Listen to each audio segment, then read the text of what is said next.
Hi guys, how you doing? I always get excited by one of these. And if you don't get excited by Oreo cookies, let me change that. Cause what if I can tell you can bake a tart by using Oreo cookies without even really having to bake? Excited, huh?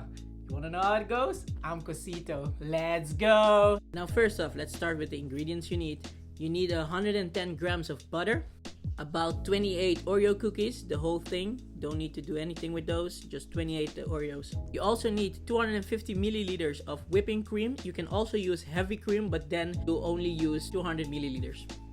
You also need a handful of strawberries. I got about 15 of those. Those need to be sliced up in two, so also remember that when choosing how many strawberries you want. You're also gonna need about 300 grams of chocolate. Those are milk chocolate and dark chocolate, 50% mixture. Now let's start the process. You first off get a plastic bag and you fill it up with Oreos, just like this. Don't fill it up with too much Oreos at the same time, because then you won't give the other Oreos rooms to move. You place them like this and it's hammer time.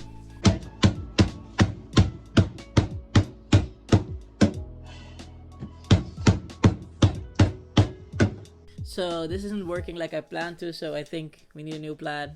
So a better way to go is a food processor. But now you do know a way to do it without a food processor, which is also gonna take more time, so remember that. Now throw all your Oreo cookies in the food processor, also the beat up ones, just like this. And then let's take this baby for a spin. You only need to work it for about 4 minutes, then all your Oreo cookies are mashed up in like small pieces. After having crunched up the Oreo cookies to small pieces, you're gonna melt the butter in a pan. After you melt your butter, it will come out looking like this. Now you're gonna pour this into the mixture of crunched up Oreo cookies. Then mix it up again to incorporate the Oreo cookies with butter. After you're done blitzing, it's time to pour the mixture into the tray. The mixture will come out looking a bit like mud, so it's time to play with mud, kids. What you're gonna try to do is spread the mixture around the tray such that you create the bottom of the tart. Make sure you spread the mixture evenly around the tray and make the edges a bit higher than the middle part such that you create a dam. After spreading it out evenly with your spoon, it will come out looking like beautifully smooth asphalt. Now admire this end result. Ain't it gorgeous? The next thing you're gonna do is put it in the freezer while you're preparing the other ingredients. Now we're gonna turn our focus onto the chocolate toppings. So the first thing you're gonna do is heat up your cream in a pan. When the cream is done heating up, you're gonna pour it into the chocolate, and then you're gonna let it sit for about 1 minute or so, and then you're gonna fold the chocolate into the cream.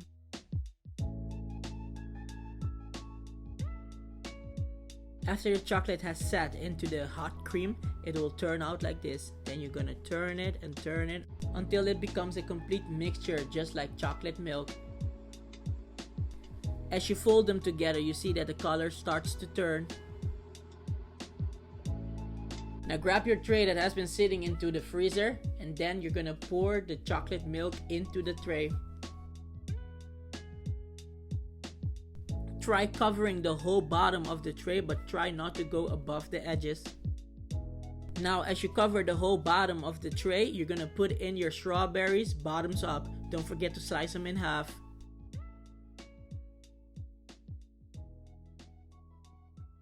You can admire my work of art. I did my best to make it as gorgeous as possible.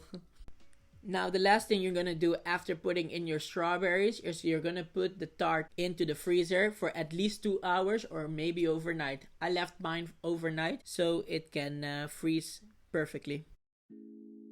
This final part is completely optional, but highly recommended. So what you're gonna do is, in a fancy word, you're gonna blanch almonds. It's quite easy to do. You're gonna put water to boil and then slide your almonds in and let it boil with the water. After a few minutes of boiling, the water will look like this. Don't worry about the coloring of the water. It's just the skins of the almonds giving color out. After they are done boiling, you can just take them off the stove and it's time to peel the almonds. You'll realize after blanching the almonds that the skins of the almonds will slide off quite easily. Go on ahead and then slice the almonds into small pieces to sprinkle over the tart. Now let's finish this baby up. Just grab your tart that's been sitting in the freezer and it will come out looking like this. For the last ingredient, just sprinkle the almonds over the tart and you're done. It's time to slice this baby up. It looks pretty good for a no-bake tart. This looks so delicious, let me take a bite of it. That first bite tasted so good, I went in for another one. Ain't it gorgeous? Yum! You must be excited by Oreos right now. Or at least a bit. This was a no-bake, no-cook chocolate tart with Oreos. Hope you give it a try. The ingredients are listed in the description below. Check them out. Like this video if you enjoyed, and don't forget to subscribe. This has been Cosito's Kitchen, showing you the difference between a chef and a cook. Take care, guys. Peace.